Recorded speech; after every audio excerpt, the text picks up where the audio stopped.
édition du journal La grève des enseignants de Boukama. Depuis le vendredi, ils réclament auprès de l'ONG Caritas leur salaire de 2 mois. Et bien jusque ce lundi 20 octobre, les écoliers de Boukama sont restés à la maison. Et puis ce corps sans vie découvert ce lundi au village Kassongo, à une dizaine de kilomètres de Kipushi. Il s'agit d'une femme, la quarantaine révolue. Selon les premiers indices, l'infortunée aurait été copieusement tabassée avant de succomber de suite de ses blessures. Une fois de plus, Madame, Monsieur, bonsoir, bienvenue à ce journal. Avant de développer tous ces titres, direction le gouvernorat de province, les magistrats de la Cour de compte ont échangé avec le ministre près le gouverneur ce lundi 20 octobre avant le rapport qu'ils doivent remettre à l'Assemblée provinciale pour l'exercice budget 2013 par le gouvernement provincial du Katanga. Guillaume Kazadi, Stéphane Chissot nous en parle. Lundi par le ministre près le gouverneur Edmond Bazambang, qui avait à ses côtés le ministre provincial de Finances Christian Mwando Simba Kabulo. Ces magistrats vont faire rapport à l'Assemblée provinciale du Katanga via son président de l'examen qu'ils ont fait sur l'exécution du budget 2013 par le gouvernement provincial du Katanga. C'est cette obligation que le gouvernement a, après avoir exécuté le budget, de montrer à l'autorité budgétaire, c'est-à-dire à l'Assemblée provinciale, comment le gouvernement a exécuté le budget. Mais la loi prévoit que cela passe par la Cour des comptes. Par la suite, Edmond Bazambang et Christian Mwando Simba Kabulo ont échangé avec la DGA des douanes et Axis en mission de 9 jours au Katanga. Donc il est question que nous ayons des bureaux de douane modernes, à l'instar de ceux qui sont actuellement à Kasumbalé, sa frontière. Il est aussi question que nous puissions sur ce volet-là de douane avoir des ports secs pour éviter que chaque fois qu'il y a une perturbation au niveau du système informatique, nous n'ayons pas toujours des cas d'engorgement. Gabriel Numbi Mwepu vient exécuter certaines mesures prises par le vice-ministre de Finances lors de son dernier passage au Katanga. Et je l'ai dit en titre, depuis vendredi dernier, les enseignants des écoles primaires comme secondaires de la cité de Boukama observent un mouvement de grève. À la base, 2 mois d'arriérés de salaire. Ces professionnels de la CRE pointent du doigt accusateur l'ONG catholique Caritas qui aurait bloqué leur salaire dans la lourdeur administrative. Une correspondance de Senga Mwene joint depuis Boukama par Léon Magloire Monga. Les enseignants des écoles primaires et secondaires du secteur public dans le territoire de Boukama observent une grève et c'est depuis samedi 18 octobre de l'année en cours. Ces enseignants revendiquent leur salaire de 2 mois, à savoir le mois d'août et de septembre. D'après leur déclaration, le gouvernement leur a confirmé avoir déjà payé ces 2 mois. C'est donc l'ONG Caritas, l'ONG catholique Caritas, chargée de payer ces enseignants dans ce territoire, qui bloque encore ces 2 mois de salaire. Les grévistes demandent aux autorités tant politico qu'administratives du pays de jeter un coup d'œil attentif sur cette situation qui leur plonge dans la misère. Tengawi Mwene Bwanzi de Boukama pour Nyota FM. Enseignement toujours depuis l'époque où l'enseignement a régressé en République démocratique du Congo, plusieurs parents soucieux d'améliorer les résultats scolaires de leurs enfants les confient à un maître pour le préceptorat. Il est des cas où le maître de l'élève à l'école l'occupe également à la maison, une attitude que les spécialistes de l'éducation n'encouragent pas du tout. Tentative de réponse avec Maurice Mazel. Le préceptorat de l'élève par l'enseignant de l'élève est prohibé dans les écoles de Lubumbashi. Il y a des parents qui confient leur enfant à un même enseignant ou à un autre que celui qui l'enseigne à l'école. Dans les 2 cas, le but visé par les parents est d'améliorer la performance de l'élève. Lorsque le maître de l'école est en même temps l'encadreur à domicile, il y a des avantages et des inconvénients. Le préceptorat fait par l'enseignant de l'élève a des avantages, il a aussi des inconvénients. L'enseignant de l'élève connaît mieux son élève il connaît les faiblesses de l'enfant, il connaît également ses forces. Mais l'inconvénient, c'est que l'enseignant qui perçoit quelque chose sur son élève à l'occasion du préceptorat, il voit toujours une certaine dette morale et il y a lieu qu'il cherche à revoir la situation de l'enfant si jamais l'enfant échoue. Plusieurs causes amènent les parents à recourir aux bons soins d'un précepteur. Le surnombre des élèves dans la classe et la faible rémunération des enseignants congolais. Ces deux éléments ont un impact sur le maître et sur l'élève. L'année académique 2014-2015 a solennellement ouvert ses portes à l'Istal Boubachi. Dimanche 19 octobre, la modeste cérémonie a eu lieu dans un des auditoires du quartier Kra et c'est le directeur général Émile Mutunda Koj, venu fraîchement de Kinshasa, la rencontre des chefs d'établissement qui a présidé cette cérémonie, y ont pris part le personnel et les étudiants de l'ISTA. Léon Magloire Monga pour le reportage. C'est un discours bilan que l'ingénieur Émile Mutunda Koj, directeur général de l'ISTA Lubumbashi, a fait devant son personnel et les étudiants de cette institution. Nous pouvons nous féliciter d'avoir arraché l'attribution des numéros matricules, la légalisation et le paiement des salaires à tout le personnel organique de l'ISTA Lubumbashi. À ce jour, tout le personnel lequel nous avons ouvert des comptes en banque canadienne est payé régulièrement depuis le mois de juillet dernier. Nous avons amélioré du point de vue qualité et nombre l'outil de travail aussi bien des services administratifs que des services académiques. Les chefs de section, le bureau stage, services académiques, opérations, pour n'en citer que quelques-uns, se sont vus dotés de bureaux. La nouvelle année académique 2014-2015 a officiellement été ouverte le mercredi 15 octobre dernier à Kinshasa par le ministre de tutelle. Et ce dernier a apprécié à sa juste valeur les efforts fournis par l'ISTA Lubumbashi en ce qui concerne son autonomisation et sa viabilité avec la construction de ces nouveaux auditoires sur son propre terrain. Le directeur général de l'ISTA Lubumbashi, l'ingénieur Émile Mutunda, a placé la nouvelle année 2014-2015 sous le signe de la validation de la vision pour le grand ISTA Lubumbashi. Et pour faciliter une circulation rapide sur la route du Golfe, hormis la création d'une route à 2 voies, une fontaine verra le jour au niveau du terminus Golfe. Quelques maisons ont été démolies pour justement gagner en espace. Jusque-là, le marché de ce coin n'est pas concerné par la démolition et les vendeurs écoulent sans être inquiétés bien sûr leurs marchandises. Augustin Célestin Muganza, Richard Chimba, reportage.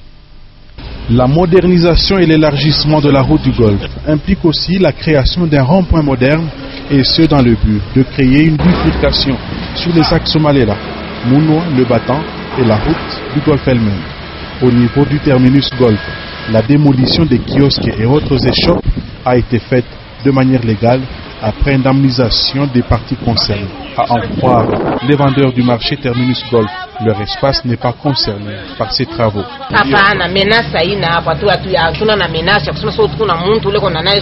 Il n'y a personne qui nous menace pour évacuer les marchés.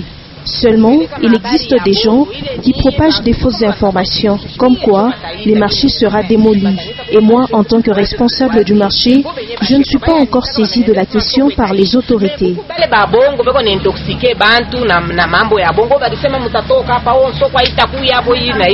Des questions sont aussi posées dans le chef des conducteurs des taxis en commun qui stationnent au niveau du terminus Golfe, manque de parking fixe. Ici au terminus Golfe, nous n'avons pas de parking précis. D'une part, sera érigé un rond-point. De l'autre côté, il existe déjà une station-service. On se pose la question de savoir quel est notre sort. Déjà les travaux sont en cours. Dans quelques mois, le rond-point du terminus Golfe sera comparable au rond-point Kamanyola et Carrefour. Et les fortes pluies s'annoncent déjà à Lubumbashi. Dans le monde briquetier, il y a plus de peur que de mal. Nombreux sont ceux qui sont encore à l'étape de fabrication et certains sont à l'étape de cuisson. Et Richard Chimba nous en parle. Parmi les étapes qui figurent dans la fabrication des briques, l'on retient la mise en forme, la classification, ranger les briques pour constituer un four, mais également la cuisson. En cette période où les premières pluies s'y sont déjà annoncées à Lubumbashi, certains briquetiers s'y plaignent de la détérioration de leurs produits. C'était prévu que nous fassions la cuisson avant la tombée des pluies. Mais c'est le moyen qui nous a posé problème. Nous avons enregistré la perte de plusieurs briques.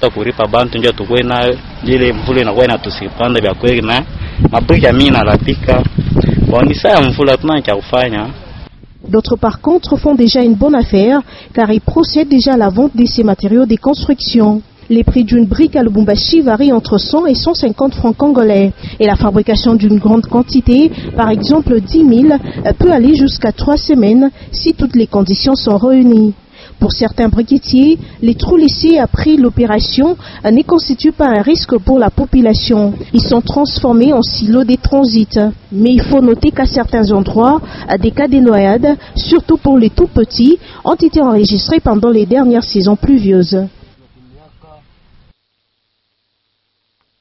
Et on va parler religion à présent, débuté depuis mercredi 15 octobre dernier. C'est hier dimanche qu'a pris fin le séminaire à l'église évangélique Vision du Christ. Le thème choisi était Construisant le temple de l'Éternel. Ce séminaire a connu à sa clôture un culte spécial qui a vécu en présence du représentant légal, le pasteur Eli Ilunga.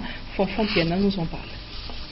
Construire le temple de l'Éternel, c'est le thème qui a été développé pendant 5 jours dans un séminaire à l'église évangélique Vision du Christ. Le prédicateur du jour s'est inspiré du livre de Jean chapitre 4 versets 7 à 14 et de 1 Chronique 29 versets 3 à 9. Après louange et adoration, le prédicateur du jour, le pasteur Ngoy Wakayembe, a exhorté le peuple de Dieu à la participation totale à cette œuvre de la construction du temple de l'Éternel. Comme c'était choisi pour Abraham, Cana, il s'est choisi aussi pour nous, ces quartiers-ci, afin que nous puissions prêcher cet évangile dans ces quartiers et que tous les hommes de ces quartiers soient sauvés. Et c'est pourquoi nous demandons aux autorités et à tout homme de bonne foi de pouvoir intervenir pour l'œuvre de Dieu, pour un mobile, lui servir, l'adorer. On va l'adorer comment? C'est pas seulement en chantant, pas seulement en dansant, mais aussi en œuvrant pour lui, en construisant pour son honneur. Cette dernière journée du séminaire a connu la présence du représentant légal et visionnaire, le pasteur Eli Ilunga. Cette nouvelle église est située sur la route Mounois, au quartier Golf Maïcha. Et cap sur Kipushi, je l'ai dit en titre, on va parler de ce corps sans vie retrouvé, découvert dans une brousse sur la route vers le village Kassongo. Il s'agit d'une femme d'environ 80 ans, mais le corps n'a pas été identifié. Louis Lumami, Jean-Claude Ball nous en parle. Les corps de cette personne de plus de 80 ans ont été trouvés dans un état de décomposition totale. Une jambe cassée, cela fait penser aux éléments de la police que la victime aurait été tabassée avant de succomber. Même point pour le chef du quartier Ouro qui s'est aussi rendu sur place. Il a donné la procédure à suivre après cette découverte. Il a décidé que le corps soit enterré sur place. Hapa tuko na chunga ni familia yake kama inaonekana, ndio tuprendre ma disposition mzuri. Kama familia inaonekane, tuko obligé ya kuenterrer paka hapa. Tukakuna namna ile iko pesa kunani. Na hakuna trace hata moja ya mambo na familia. Hapa donc tunaisha kunasema message kwa mashine yote ya nani ya maradio mkipushi. Ndio kuweza kutusaidia hapo mbele. Kama kuko bamambra famille moya bana constate disparition ya nkambo yabo, banaweza kuesea kwa kupita hapo kwa kuangalia jusqu'au moins 18h tuko hapa jua kuchunga nani bamambra ya famille. Informée, la population de la cité minière de Kipushi s'est rendue sur les lieux dans l'espoir d'identifier les corps de cette pauvre femme. Mais hélas, sans succès. Selon les éléments de la police, la pauvre serait décédée il y a environ 2 à 3 semaines. En vue de vulgariser les nouveaux sites, les nouvelles attentes et la nouvelle tarification, la société de télécommunications Tigo a organisé hier dimanche une rencontre sportive des jeunes talents dans la cité frontalière de Kasumbalesa. La rencontre s'est soldée par un score d'1-0 en faveur des jeunes de Kasumbalesa Douane, témoin de l'événement Patricia Naismauka. C'est au terrain Saint-Jacques de Galilée que s'est tenue la rencontre sportive organisée par la société des télécommunications Tigo, laquelle a mis aux prises l'équipe de la Sodim Kolwanga, habillée en vert, et Lupis de la Douane, habillée en bleu. Pour lier l'utile à l'agréable, la société Tigo a mis à la disposition des 2 équipes des cadeaux composés des téléphones, SIM et des ballons. C'est à la première partie de la rencontre que l'unique but a été marqué par Lupis de la Douane. À la fin de la rencontre, le directeur provincial de Tigo a procédé à la remise des cadeaux. L'équipe gagnante, non seulement elle a reçu des téléphones, des ballons, la coupe, elle a aussi eu droit à une chèvre comme cadeau surprise. D'après le directeur provincial de Tigo, l'activité menée à Kasumbalesa s'inscrit dans le cadre de vulgariser les nouveaux sites et antennes ainsi que la nouvelle tarification. Nous avons une bonne couverture à Kasumbalesa. Nous avons le meilleur tarif, 4,99 vers tous les réseaux.